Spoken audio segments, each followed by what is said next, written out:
Thank you so much for giving such a lot of love to the video how to become a life coach in India, and after that a lot of people who are interested in becoming a life coach or are life coaches themselves have started to follow my YouTube channel. And yes, I will be posting some videos especially for you so that you can learn more about life coaching, whatever I have observed in my experience of 2.5 years of being a life coach. I will share through my videos with all of you.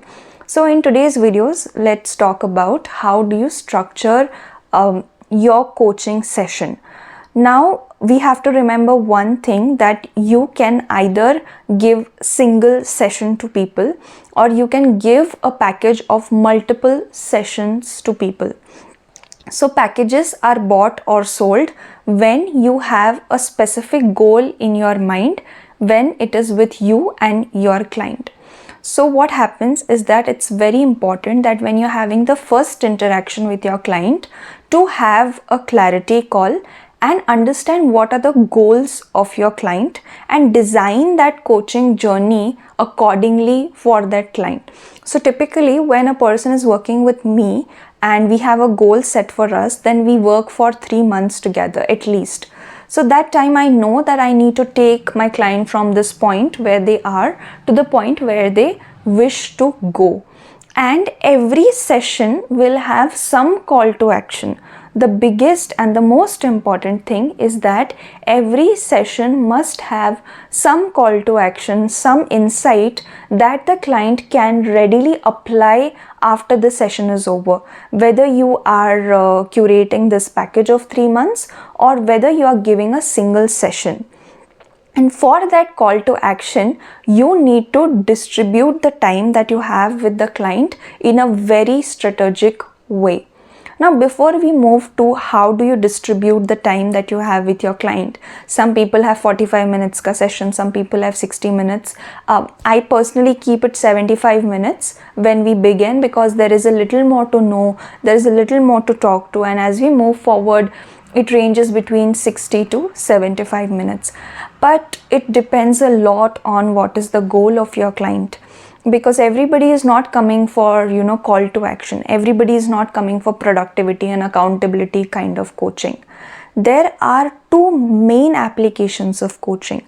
One, people are coming for self-discovery, understanding their beliefs. It's a very deep inner work, understanding their patterns, understanding who they are as an individual and how they can function better so that they can achieve their goals. So this comes the self-discovery part.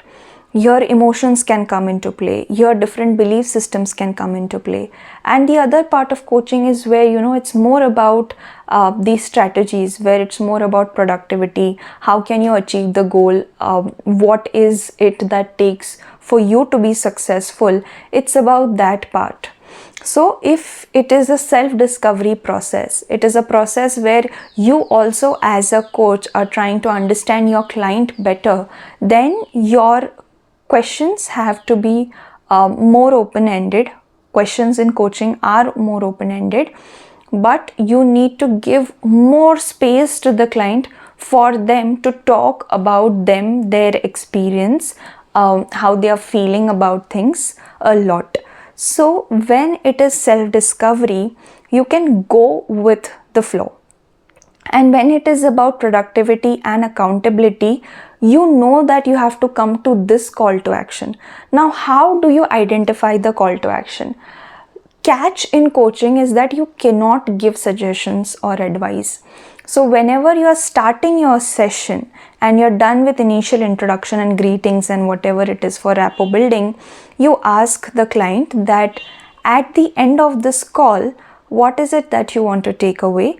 What is it that will be insightful for you? What is it that will make you feel that you had a productive call with your coach? These are just 3 different ways that you can ask that question. But that question is very, very important, which helps you to set the agenda with your clients. So that's where you will start with.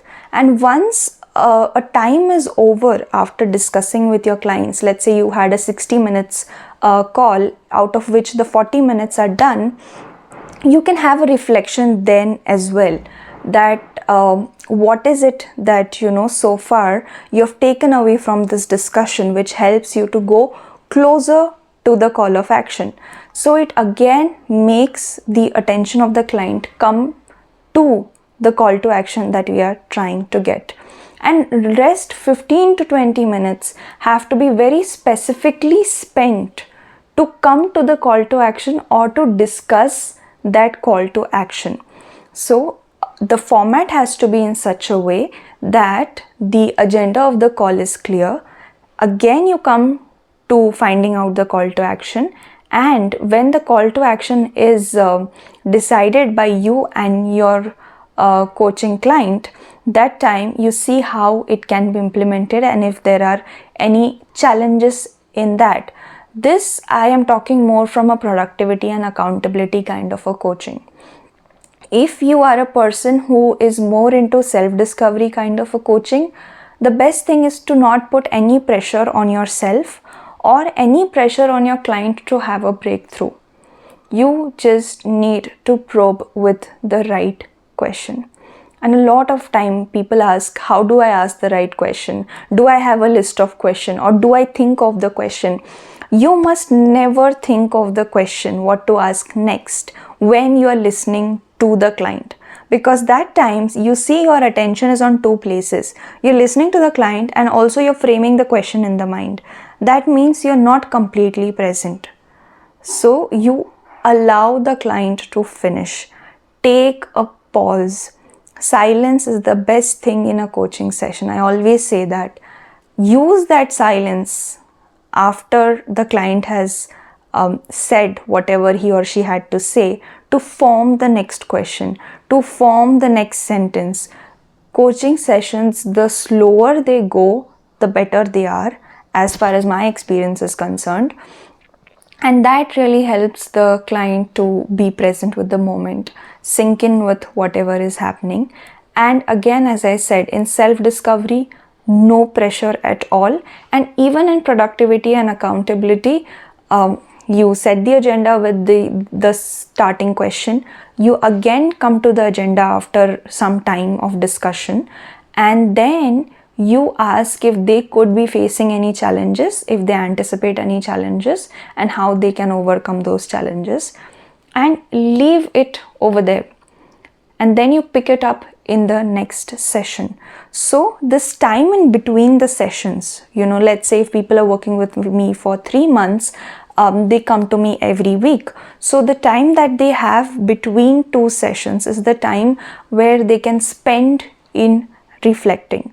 Now remember, life coaching or executive coaching, it's all about probing into what you don't know about yourself, some patterns that you don't know about yourself, some beliefs that are stopping you from your own growth.